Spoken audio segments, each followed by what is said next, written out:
bylo 93 let a údajně dle svých vlastních slov ještě stále aj vyháňal, aj zaháňal. Tak k němu poslali ten přenosový vůz, ten autobus s těma magnetofonama se vším, aby prostě nahráli s ním rubriku na ráno, na hrajeme první sněně, přijeli tam k němu.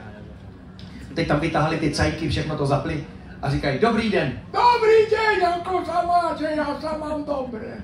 Říkají, no my bychom chtěli s vámi natočit takový rozhovor, jak vypadá váš pracovní den?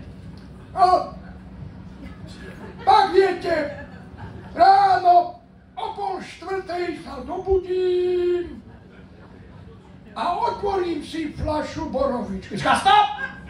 Člověče, to nemůžete. Vy tadyhle budujeme socialistického člověka a vy začnete v 3:30 ráno chlastat.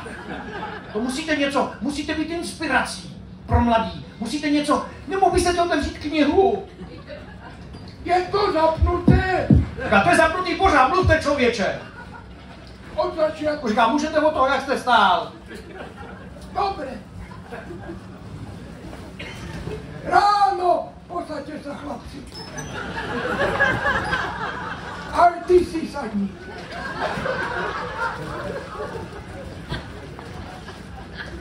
Poďte.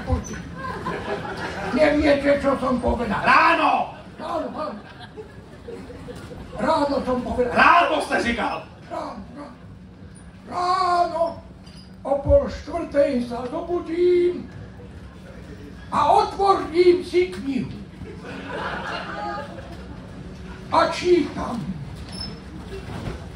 A keď ju dočítam, otvorím si ďalšiu knihu. A takto čítam až do 9:00, keď príde Ferko. Viete, Ferko, to je môj pomocník. Mladý, šikovný a ten donesie vlastné knihy. Pak až do obeda čítame Ferkové knihy. A keď už je aj po obede, ideme s Ferkom do knižnice. A v knižnici čítame všetko, čo nám otvoria. No a keď už aj knižnicu zatvárajú, ideme za Jankom na chotár, lebo ten jediný má doma vlastnú tlačiareň.